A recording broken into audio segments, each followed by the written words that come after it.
So it depends a lot during the whole season. So we have broken down the season in different sections. So we have during the winter it's a lot of volume. Then we can get into the faster stuff, and then just before bigger races we go into details and get very specific training. But I would say during the big weeks, so the weeks when we're training a lot, we have around 25 hours, so 25 to 30 hours.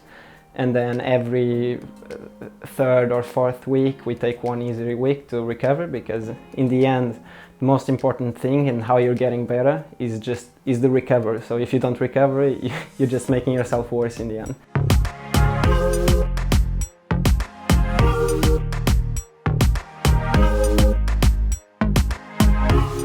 My name is Anders Holmach, and I'm a swim coach here in Linköping, Sweden. I used to be a professional swimmer when I was young, and I participated in 4 Olympics, 84 through 96 in Atlanta.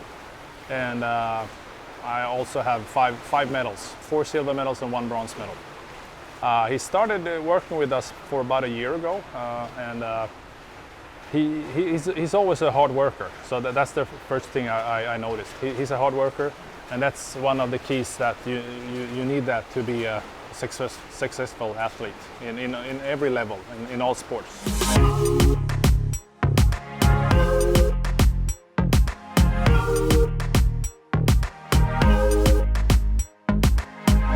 Well, we have a weekly structure, of like we know how every week is going to look. So we have always like Mondays we got bike in the morning, swim in the afternoon. We have a structure that we follow every week. Because the most important thing when you want to be good at something is to get a routine and do it week after week, month after month, year after year, and that's in the end that's how you get better. Yeah, I would say that's one of the biggest keys in endurance sport, is to make it last. So we never focus on having one week very big. So that's one of the tough things sometimes, because you love getting out and putting out on Instagram to, oh, look at this session, this is a really good session. But in the end, what's most important is to have very good sessions, but never too good, because a session that is very long or very hard will make it harder to recover. And it's very important to always be able to recover, to be able to do the next day and the day after and the week after without having any injury or being sick.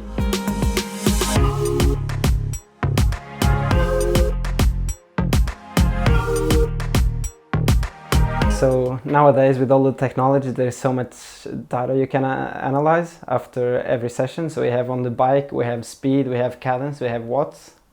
On the run, we have mostly speed. You have also cadence, but mostly speed you can analyze.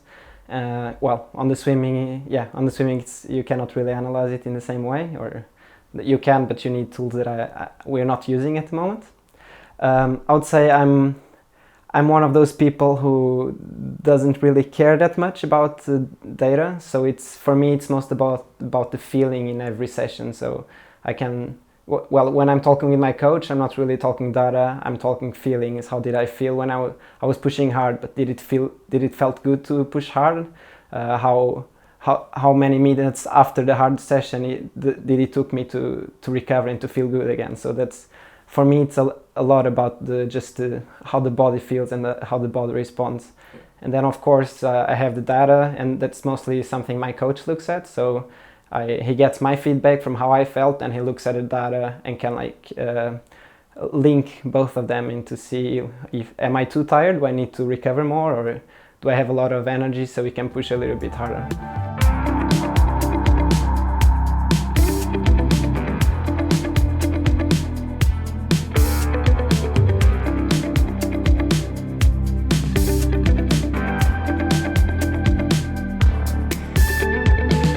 When I was a kid, I loved to just race, and that's one of the best things about triathlon in Portugal, is that as a kid there are races almost every weekend in the summer. So I was just racing, and yeah, when you're a kid it's not about training, it's just about having fun.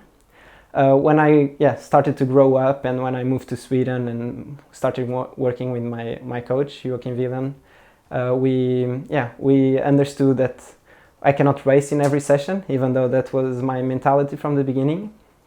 So I had to learn that training is to get better and not to race against everyone else. So at the moment, my training is just about getting it done. So I have to fight a little bit against myself because, as I said, during race days I just really like to push and to go all out, and that's kind of my natural mentality. But I have to push it down on training days because, yeah, I always want to go a little bit faster and a little bit longer, and it's always learning still. I'm still young, still do my mistakes, but yeah, I try to, in the best way possible, try and push that feeling down, just make it a normal session.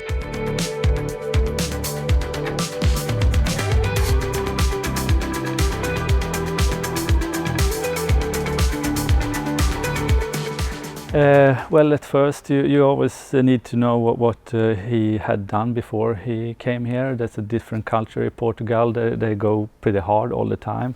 While we work with patients, we try to think of where this guy going to be in 10 years. From Vasco's training, and that he's going to be good in 10 years. We put up a starting point, we don't know, but we start with something. He answered directly on that training, except he did some sessions a little bit too hard, and then it was some sleep. He's a young guy, so he likes to stay up late at night. But otherwise he has responded really good on our training.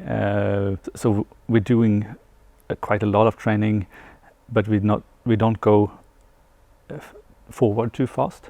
And if he gets breaks or if we get some niggles, we take it back directly, and so we just listen to the athlete, and we have our framework, and as he responds, we move forward or we back off. I believe he believes in me, otherwise he wouldn't have spent the time he has with me. So we have to think that, well, from the beginning he was doing so much extra time than what he was being paid to do. So it was an investment for him, and if he's doing an investment, it's because he believes in the investment he's doing, and I was the investment. So yeah, I really believe he believes in me.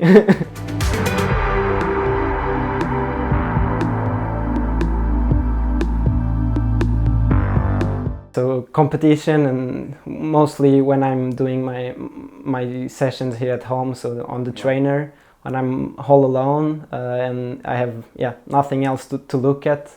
Sometimes I start dreaming about the races, so I start not only thinking about what I've done, but dreaming about, let's see, the biggest goal is the Olympic Games this year, so I could, in the middle of the session, just start dreaming about how it would be to be running and sprinting in the finish line to go and get that gold medal, for example.